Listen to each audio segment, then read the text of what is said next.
Hey guys, and welcome back to my channel.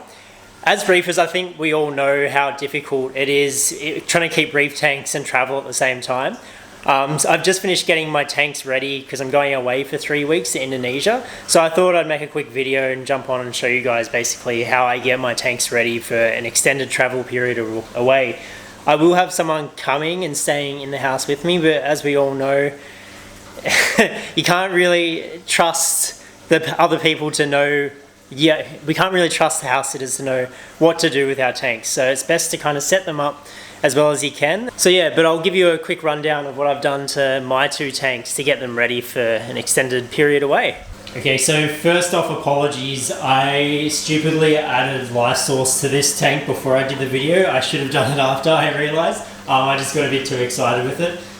So if you're wondering why it's so cloudy, it's just because I added the Aquaforest life source to it. The other one's still perfectly clear, so I will add it later. Yeah, so as you all know, this is the upside down tank. I think I'll start with this tank and then I'll move on to my other one. So I'm going away for about 3 weeks. Anyone that's has a K tank or has had a K tank knows that the RO top-up's in the back there.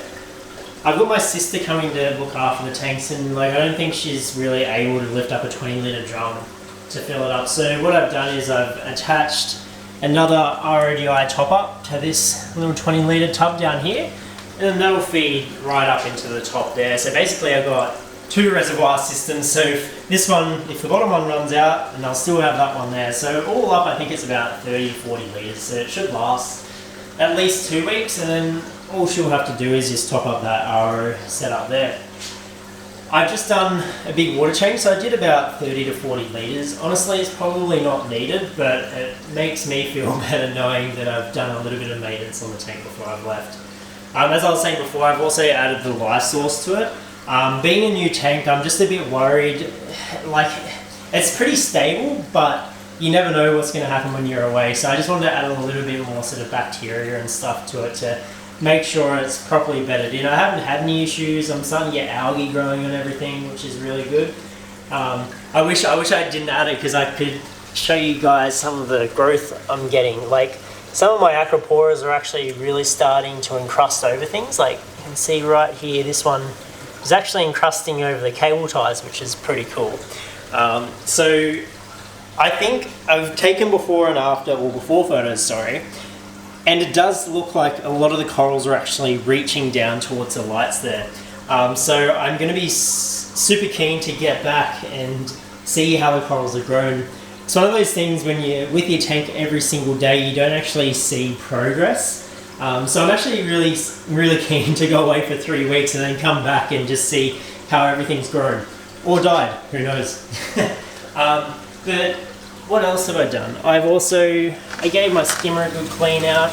I would have really liked to have had a roller mat on this, but I just haven't really found one that I like yet. I do like the Red Sea ones, but I'm just kind of having a look around to see what else is out there. So I've got just filter sock. I'm honestly probably just going to take that out, to be honest, because it just clogs up every single day, and I don't think my sister's really keen on cleaning that out every day either. I've made up a fresh batch of reagent for my Alctronics. I've got about 1 litre sitting there. I've topped up all my other reagents, so my A, B and C are all there ready to go. I've dialed it in, so my alkalinity is holding pretty steady at about 8.6, 8.7. It's been doing that for about a week now, so I'm pretty happy with that. I do really like the Alctronic, but because even though I'm going to be away in another country, if there is a change in alkalinity, I can adjust it manually while I'm there. So even if it does drift while I'm away, it's all good. I've also topped up my CO2 scrubber, just because I generally like to open all the doors and windows every day, but you can't expect people who are staying at your house to be sort of that regimented about it. So I just want to make sure that if CO2 does build up, basically it's not going to affect the pH in the tank. So yeah, that's kind of everything I've got for this tank at the moment. Moving on to this one, so it's looking very, very nice at the moment. I did a big water change and I scraped away all the bits of algae on the side. It's going to be an absolute nightmare when I come back. I know that for sure. Anyone who's gone away for a long period of time and has not cleaned their tank will know what I'm talking about. But right here in this moment, it's looking pretty good. Yeah, everything's looking pretty healthy. Like, this clam is absolutely stunning. I just love how well it's opened up there. It does get blown around by the flow a bit, but I mean, it will move. It will move if it's not happy. But yeah, so similar things with this tank. So I'll come around the side here so you can see. It's not the prettiest, the sump in here. So yeah, I've got another RODI top up just there. That'll go into my other system in there. So all in all, I've got about another 30 litres of RODI top up here. I do have another 2 drums of this, so my sister shouldn't have to make up any water. I've got my roller mat here. That's still got probably a good 2 months worth of roll left on it, to be honest. So I'm not really worried about that. With my dosing, so in this tank I'm dosing around 40 to 50 mil of alkalinity a day. And whilst my Red Sea doser has been really good and reliable, I just am planning for the worst because I don't want one of my dosing heads to give up on me when I'm away, because it is a bit old now. So what I've done is I've actually added another head that's dosing alkalinity in this tank. I've taken away the amino acid head and I've started splitting the dosing between the two, because like on the Alkatronic or on the DC doser, I can adjust it manually via Wi-Fi later on.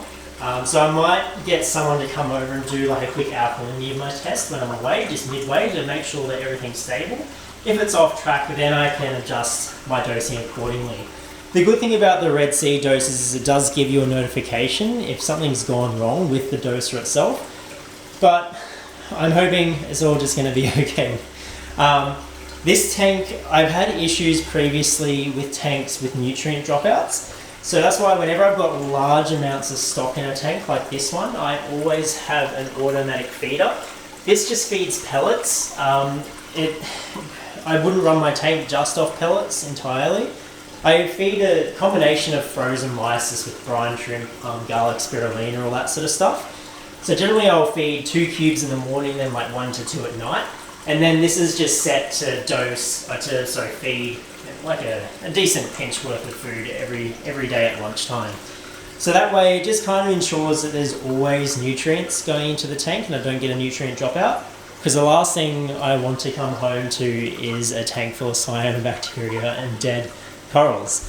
Another thing I did before I went away was before I'm going away is I got a bunch of more urchins. I've been having some issues with Bryopsis in this tank. You've probably seen in previous videos. It tends to sort of grow in around all the little cracks and crevices. My current urchins in there used to be really small, but now they're really big, so they actually can't physically get in there.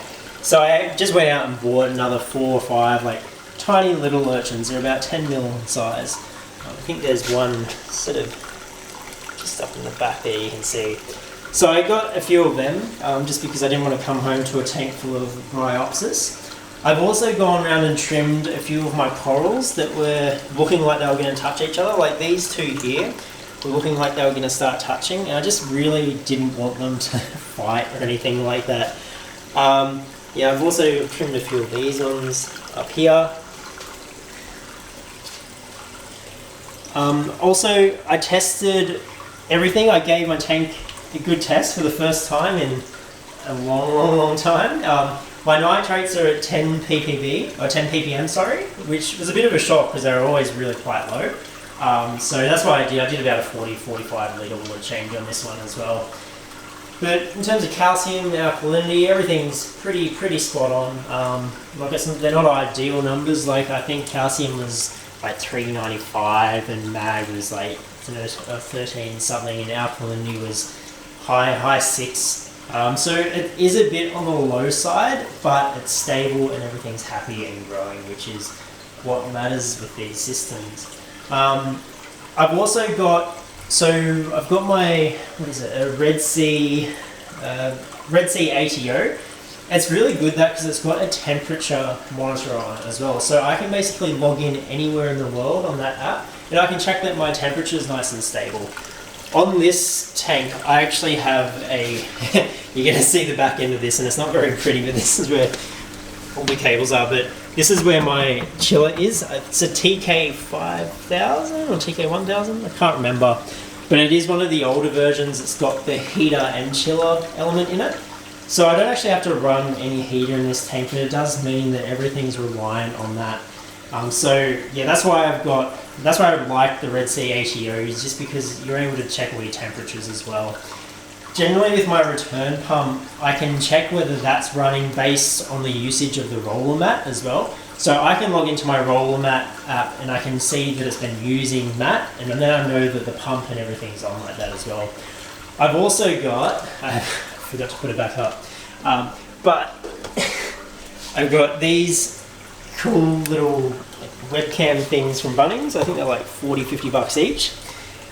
And basically I can put that on the tank and then I can just log in and see that everything's happy. The resolution's not great. I think it's just HD resolution, but it's enough to see that everything's happy and working. I can check if like the water line's risen on it as well. I can check whether like any corals are unhappy. I have it kind of trying to face these corals here, as they're the biggest, like the clam and the Euphilia. Hammer coral. Because if anything goes wrong, they'll start looking a bit unhappy. And obviously, I'll get my sister to send me photos every now and then, but it's always nice just to log in and be able to see what's going on. I've also got a similar water quality management thing on this. I've got the Cactotili, which I used to have on the old tank. That basically does give pH as well, not super accurate, but it does give temperature, same as the Altronic. So I've got two ways of measuring the temperature on this tank, and I've also got, you probably would have noticed, just a little webcam there, looking at the tank. Yeah. I also put a bunch more snails and urchins in this tank, so you can see I've got some massive big trochus snails in there, and they're actually doing a really good job at keeping all the algae away. There's a fair bit of shit on the bottom just because I dosed the life source. I'll probably give that a quick siphon. But yeah, I thought I'd jump on and give you guys a quick rundown of how I get my tanks ready to go away. Look, there's only so much you can kind of do to prepare when you go away with these tanks. Like, you just kind of got to accept that sometimes things might happen, but there are always things you can do to try and minimize those risks. For me, one of my biggest fears is equipment failure. I also have Wi-Fi plugs on both of these tanks, so if anything was to happen and I get a call from someone saying that the room's flooded or something like that, I can just switch off basically all power to the tanks. Some of my devices, I've also got Wi-Fi plugs on. Some of the things like the Red Sea doses and my Altronic, my internet's not great here, so sometimes it'll flicker in and out. However, when that happens, those devices actually have issues trying to reconnect sometimes. So I've got the Wi-Fi plug on it because basically I can just reset those devices. It's only happened once or twice in the last few months, but I thought it's just better to be safe than sorry. But yeah, thanks for tuning in, guys. I'll give you guys an update when I get back, and yeah, hopefully all the corals are grown.